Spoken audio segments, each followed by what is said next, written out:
یہ کلمہ ایسے ہی نہیں پہنچا انٹرنیٹ کے ذریعے سے، ڈش اینٹینا کے ذریعے سے، اسلامی ویب سائٹ کے ذریعے سے، بلکہ اسلام صحابہ کی قربانیوں پہ، تابعین کی قربانی، تبع تابعین کی قربانی، تمام اولیاء اللہ کی قربانی کے نتیجے میں پہنچا ہے۔ خواجہ اجمیری رحمت اللہ سے پوچھو آپ ہندوستان کیوں آئے؟ مال کے لیے، کارخانوں کے لیے، فیکٹری کے لیے، دنیا کمانے کے لیے؟ خواجہ رحمت اللہ علیہ ہندوستان آئے ہیں نبی کے غم کو لے کر، نبی کے کام کو لے کر، نبی کے پیغام کو لے کر، نبی کی مبارک دین کو لے کر کہ دین دنیا میں زندہ ہو۔ آج خواجہ رحمت اللہ علیہ یہاں آرام کر رہے ہیں، اور آپ کا دین میرے دوست، آپ کا 90 لاکھ انسانوں نے آپ کی زندگی کو دیکھ کر، آپ کے اعمال کو دیکھ کر، وہ نورانی اعمال، وہ روحانی اعمال، وہ آقا مدنی صلی اللہ علیہ وسلم کی سنتوں والی زندگی، ان کو دیکھ کر 90 لاکھ انسانوں نے کلمہ پڑھا۔ خلق دو عالم درود ان پر، سلام ان پر میرے مولا، یہ موقع دے کہ ختم الانبیاء دے۔ اللہ کے نبی نے فضائل سنائے، شب قدر کسی کو مل جائے 1000 مہینوں سے افضل، بیت اللہ کا مقام کسی کو مل جائے 1 عمل 1 لاکھ کے برابر، رمضان کا مہینہ نفل فرض کے برابر، 3 بڑے بڑے فضائل ایک ہی جگہ ملے، ایک ہی جگہ کہ مقام بیت اللہ کا، رات شب قدر کی، اور میرے دوستو مہینہ رمضان المبارک کا۔ اس رات میں، اس مقام پر، اس مہینے میں کوئی پوری رات عبادت کرے، آقا فرما رہے ہیں اس سے افضل اللہ کی راہ میں تھوڑی دیر کا نکل جانا۔ اس راستے کا تھوڑا بھی بہت ہے، اور اس راستے کا بہت بھی تھوڑا ہے، اس کے فضائل کو کوئی بیان کر نہیں سکتا۔ اللہ کیا دے گا؟ دین کی سربلندی کے لیے کوشش کرنا، دین کی سربلندی کے لیے تھکنا، دین کی سربلندی کے لیے اپنے کو کھپانا، یہ بہت بڑی دولت ہے۔ اب 10 سال حضور صلی اللہ علیہ وسلم نے محنت، اور جب الیوم اکملت لکم دینکم کی آیت اتری کہ میں نے دین تم تک پہنچا دیا، میں نے دین تم تک پہنچا دیا، میں نے اس امانت کو تم تک پہنچا دیا۔ تمام صحابہ نے ایک زبان ہو کر کہا یا نبی اللہ آپ نے امانت پہنچائی نہیں، آپ نے اس امانت کا حق ادا کر دیا۔ اللہ کے نبی نے آسمان کی انگلی اٹھائی، اللہم اشہد، اللہم اشہد، اللہم اشہد، کہ اللہ تو گواہ رہنا، اللہ تو گواہ رہنا، اللہ تو گواہ رہنا، جو ذمہ داری تو نے مجھے دے کر بھیجی وہ ذمہ داری میں ان تک پہنچا چکا۔ پھر اس کے بعد میرے نبی نے کیا کہا؟ اب تمہاری ذمہ داری ہے، یہ تمہارے پاس امانت ہے، دین امانت ہے، اور اس امانت کو اگر غائبین تک کے پہنچانا ہر فرد امت کی ذمہ داری ہے۔ صحابہ 1,24,000 حجۃ الوداع میں موجود تھے۔ آج مکہ اور مدینہ اور جنت البقیع اور جنت المالا اور اس کے قرب جوار میں تقریباً 12,500 سے لے کر 14,000 صحابہ کی قبریں ہیں۔ 1,10,000 اس امانت کو لے کر دنیا میں گئے، کوئی مشرق کی طرف، کوئی مغرب کی طرف، کوئی شمال کی طرف، کوئی جنوب کی طرف، سب کی ایک ہی فکر تھی، سب کا ایک ہی دھن تھا۔ چلے کا مسئلہ نہیں تھا، 4 مہینے کا مسئلہ نہیں تھا، سال کے لگانے کا مسئلہ نہیں تھا، ریٹرن ٹکٹ نہیں تھی، جو جہاں گیا وہاں کے خاک کا پیون بنا۔ ایک ایک ایمان والا، ایک ایک صحابہ ہدایت کا بیج تھا، جہاں گیا وہاں جا کر دفن ہوئے اور لاکھوں کروڑوں انسانوں کی ہدایت کا ذریعہ بنے۔ ملکوں کی زبانیں بدلی، ان کی تہذیب بدلی، ان کا کلچر بدلا، ان کی تو میرے دوست بزرگوں ان کی زندگی کا رخ بدلا۔ آج بہت سے افریقہ کے ملک جو عربی ملک نہیں تھے آج عربی ملک سے جانے جاتے ہیں، یہ صحابہ کے قدموں کی برکت ہے۔ ساری دنیا میں گئے، ہندوستان کے ساحل تک اسلام کا آنا ملتا ہے۔ ہندوستان اسلام کے سائے میں، اور میرے دوستو برصغیر میں اسلام کی آمد، یہ 2 کتابیں ہیں، ان کو اٹھا کر دیکھو، صحابہ کے نام تک موجود ہے جو ہندوستان میں آئے ہیں۔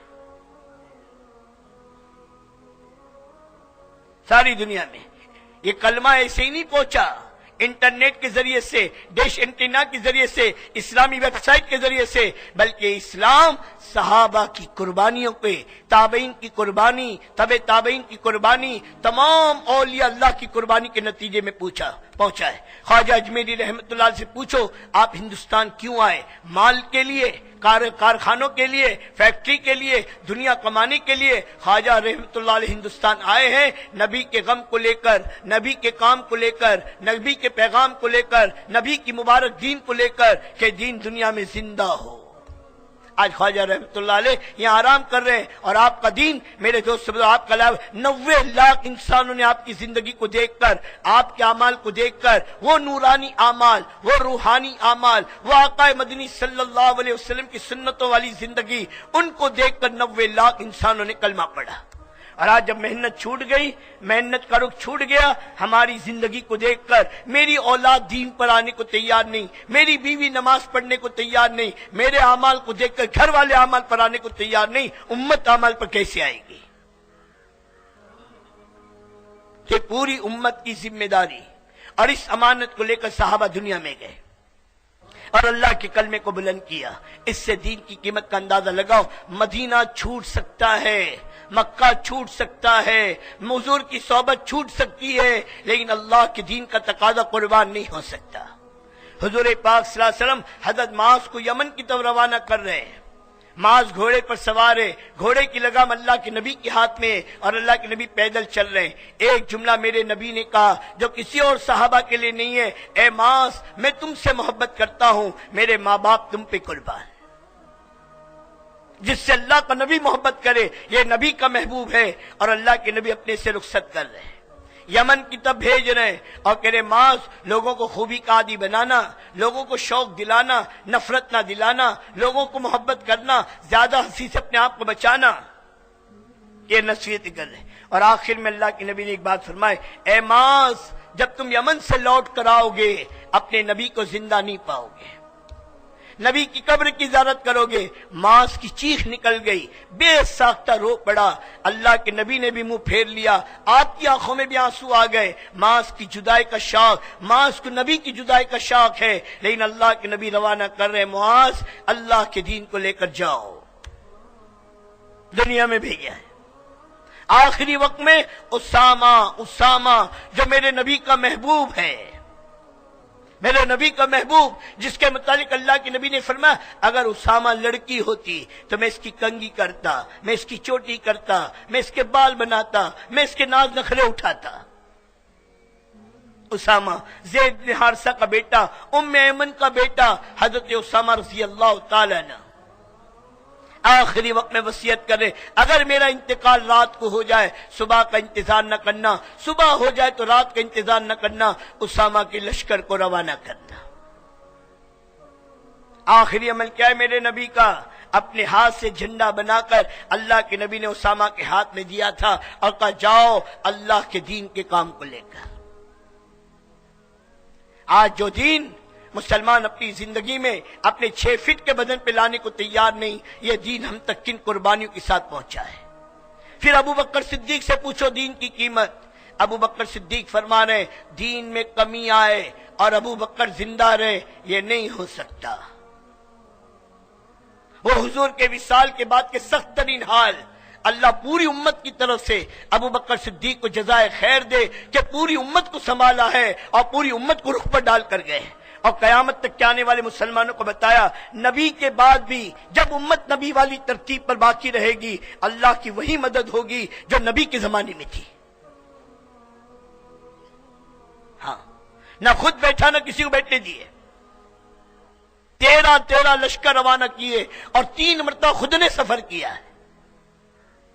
کسی نے کہا ابو بکر اپنا خیال نہیں ہے تجھے، مدینہ کا تقدس نہیں ہے تیرے دل میں، تو ان پاک بیویوں کے بارے میں تو سوچ جن کے دل اللہ کے نبی کی موت کے صدمے سے نڈھال ہیں، یہ امت کی مائیں ہیں۔ تو میرے دوستو حیات الصحابہ اٹھا کر دیکھو، عجیب جملہ کا عجیب جملہ، قیامت تک کے امت کو دین کی قیمت بتائی ہے، مدینہ آگ کی بھٹی بن جائے اور میری اور ازواج مطہرات کی لاشیں زمین پر پڑی ہوئی ہو، ہماری لاشوں کا دفن کرنے والا کوئی نہ ہو، اور جنگل کے جانور آ کر ہماری لاشوں کو گھسیٹتے پھرے، یہ تو ابو بکر گوارہ کر سکتا ہے، لیکن دین میں کمی آئے اور ابو بکر زندہ رہے کہ یہ نہیں ہو سکتا، یہ نہیں ہو سکتا۔ کہ دین میں کمی. اعلان کیا جو لوگ اونٹ زکات میں اونٹ کے ساتھ یا بکری کے ساتھ رسی دیتے تھے میرے نبی کے زمانے میں، اگر اس رسی کے دینے سے بھی انکار کریں گے تو میں ان کے ساتھ قتال کروں گا. اسامہ کے لشکر کے روکنے کا معاملہ آیا تو بھی یہی کہا. کس نے امیر بنایا؟ کہا نبی پاک صلی اللہ علیہ وسلم نے. کہا جسے اللہ کا نبی امیر بنائے اسے میں بدل نہیں سکتا. اور جس لشکر کو میرے نبی نے روانہ کیا، ابو بکر کی کیا مجال اس لشکر کو روکتے. اطاعت میں دوستو اور ماننے میں، اور نبی پاک صلی اللہ علیہ وسلم کے دین کی قربانیاں ابو بکر صدیق سے پوچھو. صرف 40 دن حضرت مولانا یوسف صاحب رحمۃ اللہ فرماتے 40 دن کے اندر اللہ نے حالات کو بدل کر دکھا دیا. اور کیسی حفاظت کا نظام کہ قیامت تک کے مدینہ کی حفاظت کا انتظام ہو گیا.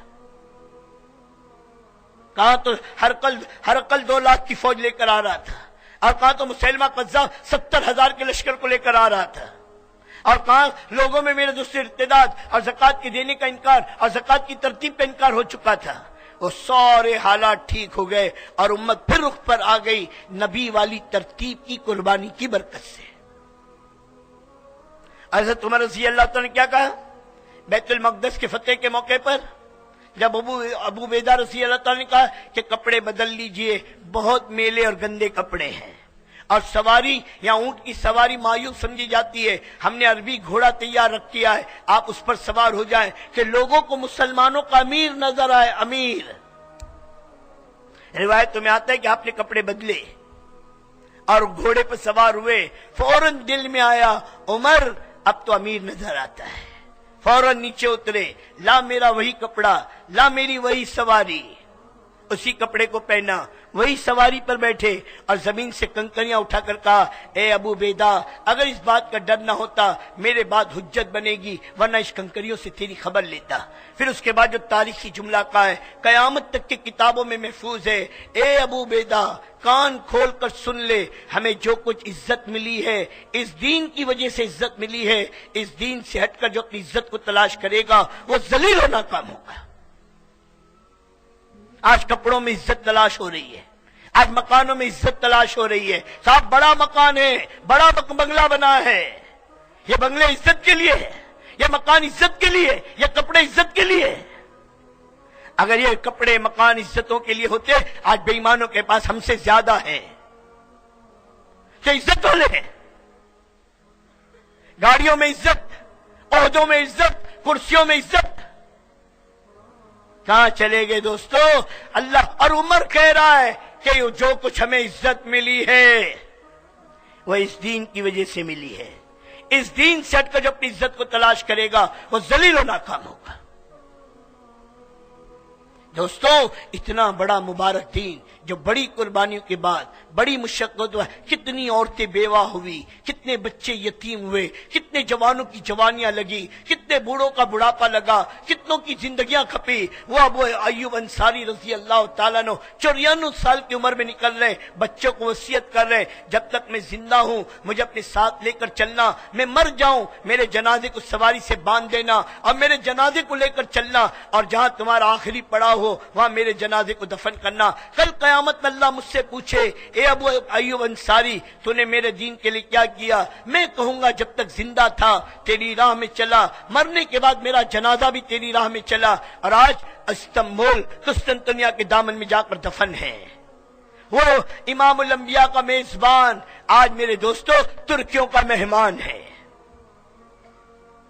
صحابہ دنیا میں گئے اس کام کو لے کر، اس پیغام کو لے کر، سب کی ایک ہی دھن تھی، سب کا ایک ہی غم تھا، سب کی ایک ہی فکر تھی، اللہ کا دین دنیا میں زندہ ہو، ہماری قبر بن جائے. میری زندگی کا مقصد تیرے دین کی سرفرازی، میں اسی لیے مسلمان، میں اسی لیے نمازی. لیکن آج میرا حال کیا ہے؟ دین پھیلانا تو دور کی چیز، دین کو دوسروں تک پہنچانا دور کی چیز، پورے عالم کے انسانوں تک دین کا پہنچانا تو بہت دور کی چیز. ارے میرے دوستو میں اپنے 6 فٹ کے بدن پر اسلام کو نہ لا سکا، میرے 10 بائی 10 کا مکان اسلام سے خالی، میری شادیاں اسلام سے خالی، میری کمائی کے نقشے اسلام سے خالی، میری صبح اسلام سے خالی، میری شام اسلام سے خالی. اور میرے دوستو بزرگوں زبان پہ نعرہ ہے اسلام زندہ باد کا، اور زندگی اسلام سے خالی ہے.